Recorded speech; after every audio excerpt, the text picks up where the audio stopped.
Deep-seated is the term you're looking for, even if deep-seated nearly makes sense as a metaphor, even though seeds that are sown too deeply won't develop, but deep-seated almost makes sense. The simple meaning of the phrasal adjective, which typically requires the use of a hyphen, is that something is deeply seated, in the sense of being fastened in place, in another item. The Oxford English Dictionary describes it as having its base deep below the surface. Today we will tell you about why deep-seated anger is dangerous. Before we move further, like this video and subscribe for more amazing content. Let's get started. The emotion of rage is one that each of us has felt at some point. It could be anger aimed towards a circumstance or another person. Alternatively, it could be your go-to response to a perceived threat, regardless of whether or not the threat is real. It doesn't matter what makes you furious, what counts most is how you choose to deal with it when it happens. But what happens if you can't find a means to deal with these sentiments and they build up to the point where they become unmanageable? When something like this takes place, the end effect is what professionals frequently refer to as deep-seated rage, also known as anger that has been repressed and not addressed. This particular kind of rage can have negative effects on both your mental and physical health. Because of this, it is essential to recognize and deal with these emotions before moving on from them. If you have ever experienced rage in the past or have been around someone who is coping with it, you may have wondered what causes these severe sentiments that can cause your body and mind to become completely consumed by the emotion. According to the findings of a study that was carried out by the Harvard Medical School, around 8% of teenagers exhibit anger problems that are sufficient to warrant a lifetime diagnosis of intermittent explosive disorder. If you or someone you know may be suffering from an anger disorder, it is imperative that you have a solid understanding of the symptoms, causes, and effects of anger. Teens aren't the only age group that can have problems with anger. People who are prone to outbursts of hostile anger are typically conscious of their feelings, even if they may not always comprehend the reasons for their rage. Because it is too difficult for them to deal with the actual issues, they sometimes redirect violent outbursts of anger toward scapegoats. This is because the real issues are difficult to deal with. Rage that is aggressive frequently takes the form of retaliatory or explosive anger, and it can lead to the causing of bodily harm to other people as well as to property. It is crucial to get the skills necessary to recognize anger triggers and effectively control anger symptoms in order to cope constructively with this sort of rage. Environment is one of the primary contributors to a person's state of rage.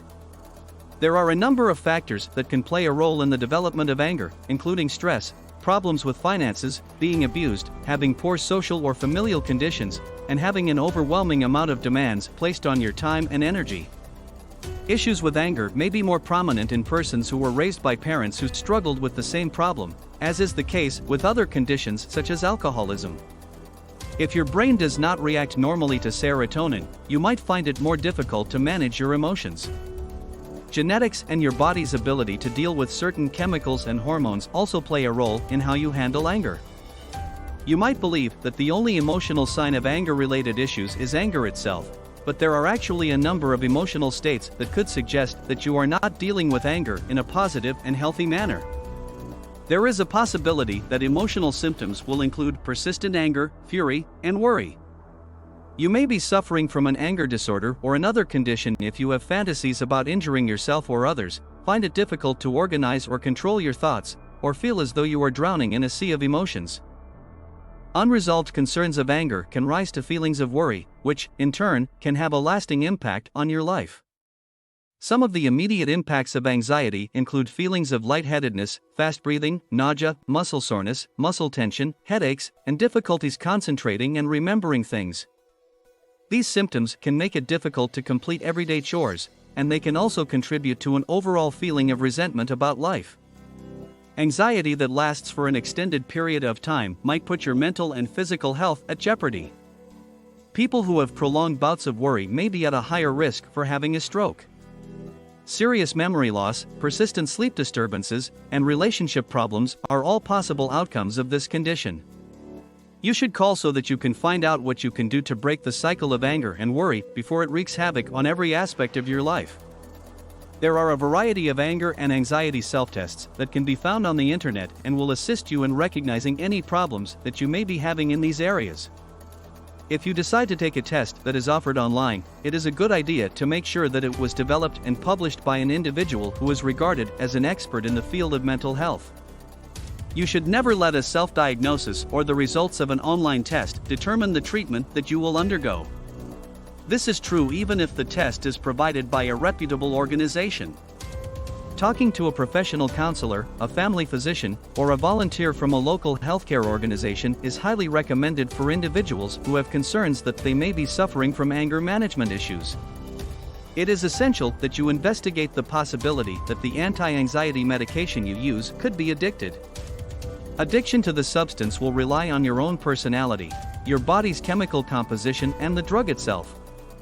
Discuss the concerns connected with dependence and withdrawal with your healthcare professional, and make sure you follow recommendations regarding the dosage closely. Talk to your healthcare provider as soon as possible if you suffer any negative effects, discover that you want more of the drug, or find that you are unable to stop taking the prescription. Always make sure you follow the dosage recommendations for your medication to lower the risk of taking too much. If you start to feel sick while taking the medication, you should contact the doctor who prescribed it as soon as possible. This is because your physical symptoms may be a sign that the prescribed amount of medication is too high for you. Addiction to substances like drugs or alcohol might make it more difficult to control your rage. It is essential to look for therapy alternatives that address both the psychological and physiological problems associated with your disease. You are more likely to struggle with mental health problems in the future if the treatment program you choose only tackles your anger without addressing your addiction. In a similar vein, if you go to a support group to talk about your addiction, but you don't talk about how hard it is for you to control your anger, it makes it more likely that you'll turn to drugs or alcohol in the future to deal with the emotional pain you're experiencing.